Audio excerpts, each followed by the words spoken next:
میرے رسول کریم صلی اللہ علیہ وسلم کے پاس ایک دیہاتی آئے. مولا علی شیر خدا فرماتے ہیں میں بھی حاضر تھا.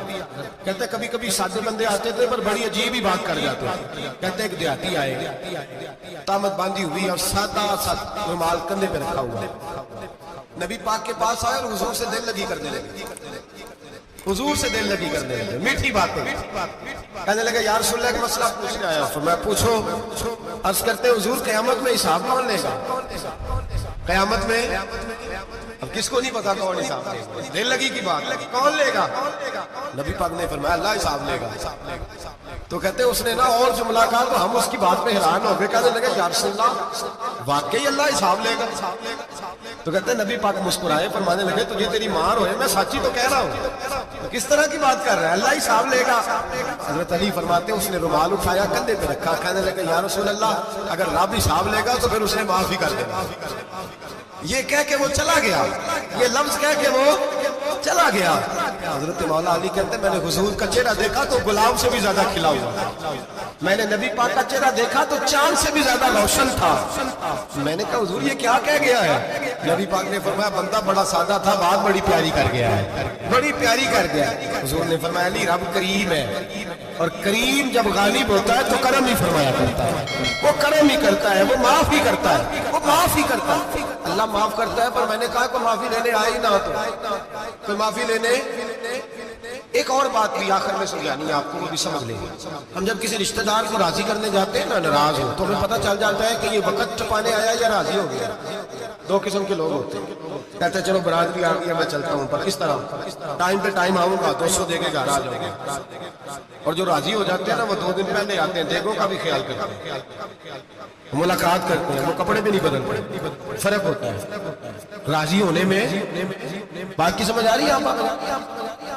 ہم توبہ کرنے آتے ہیں اللہ کی بارگاہ میں, کیا ہمیں پتہ نہیں چلتا کہ ہم نے توبہ کیا رب راضی ہوا ہے کہ نہیں ہوا؟ ہمارا ایمانی رشتہ تو ہے نا اپنے رب سے, روح کا تعلق تو ہے نا, تو ہمیں اندازہ ہوتا ہے کہ اللہ راضی ہو گیا کہ نہیں. اندازہ تو ہونا چاہیے نا. یہ بات کہنے کی نہیں, یہ بات محسوس کرنے کی ہے. اس کو محسوس کریں. ہم جب اللہ کی بارگاہ میں آئے تو پھر ہمیں اندازہ ہونا چاہیے کہ میں نے منا لیا ہے کہ نہیں منا سکا. میں اس کو راضی کر کے اٹھ رہا ہوں کہ نہیں اٹھ رہا. اگر بغیر راضی کیے اٹھے ہو تو پھر فارمیلٹی کرنے آئے تھے, پھر راضی کرنے نہیں آئے تھے. حضرت فضائل ابن عیاض رحمۃ اللہ تعالیٰ علیہ فرماتے ہیں کہ میں نے سر سجدے میں رکھا تو میں نے کہا خدا بندہ آج مجھے پتہ چلے گا کہ تم مجھ سے راضی ہے کہ ناراض ہے, تو پھر ہی میں اٹھوں گا.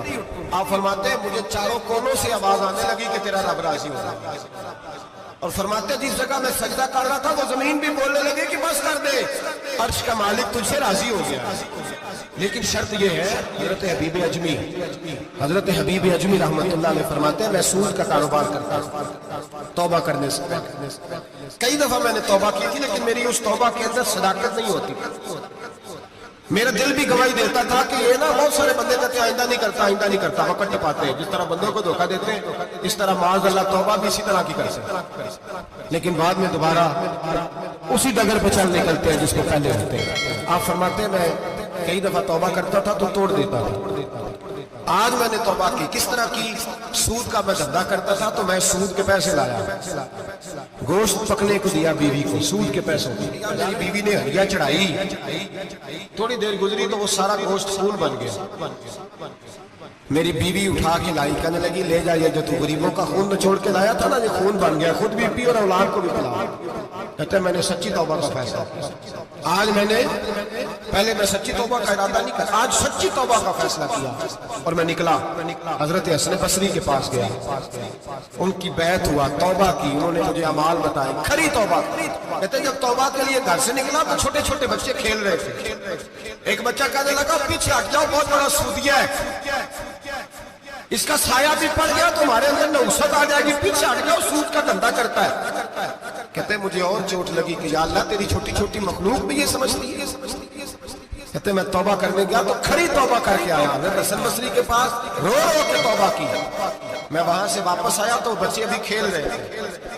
کہتے ہیں وہ بچہ جو پہلے بولا تھا کہ پیچھے ہٹ جاؤ بڑا سود والا ہے نوست پڑ جائے گی, وہ بچہ پھر آواز دے کے کہنے لگا دوستو پیچھے ہٹ جاؤ, رب کریم کا ولی آ رہا ہے, اللہ کا بندہ آ رہا ہے، کہیں ایسا نہ ہو ہمارے پیروں سے گرد اڑے اور اس ولی کے اوپر پڑے اور اس کی توہین ہو جائے، اللہ ہم سے ناراض نہ ہو جائے ولی کی توہین کر کے، پیچھے ہٹ جاؤ۔ آپ فرماتے ہیں میں نے تڑپ کے آسمان کی طرف دیکھا اور میں نے کہا یا اللہ مجھے سمجھ آ گئی ہے کہ کھری توبہ کیا ہوتی ہے، سچی توبہ، اصل توبہ کیا ہو، جھوٹ موٹ کی توبہ نہ کریں۔ شب برات کو آئے اور بڑا دیانتداری کا مشورہ دیتا ہوں، دل کو سنبھال کے، اگر جھوٹ نہیں چھوڑنا، فریب نہیں چھوڑنا، ہم نے مسجد کی حاضری کی پابندی نہیں کرنی تو پھر توبہ کے لفظ پکارنا دھوکہ ہے، پھر یہ دھوکہ ہے، پھر یہ مذاق ہے، پھر مذاق نہ کریں، آنا ہے کھری توبہ کے ارادے سے آئے، کھل کے آئے۔ انشاءاللہ ہر سال ہم بھی ساری رات یہاں بیٹھتے ہیں، آپ سے بھی گزارش کریں گے کہ چھٹی نہ کریں، وقت پہ آئیں، مغرب میں آئیں، نوافل ادا کریں، عشاء کے بعد نوافل پڑھیں۔ محفل کرنے کا مقصد یہ ہوتا ہے کہ تلاوت سے دل نرم ہوتا ہے، نعت سے دل نرم ہوتا ہے، تقریر سے انسان کی سوچ بدلتی ہے، توبہ کی طرف جاتی ہے۔ یہ سارے کام کر کے جب بندہ استغفار کرتا ہے، توبہ کرتا ہے تو اس کے لیے آسان ہو جاتا ہے، ذہن بن جاتا ہے، اس لیے واز بھی ہوگا، ذکر بھی ہوگا، دعا بھی ہوگی۔ وقت کو ضائع نہ کریں، رمضان قریب آنے والا ہے۔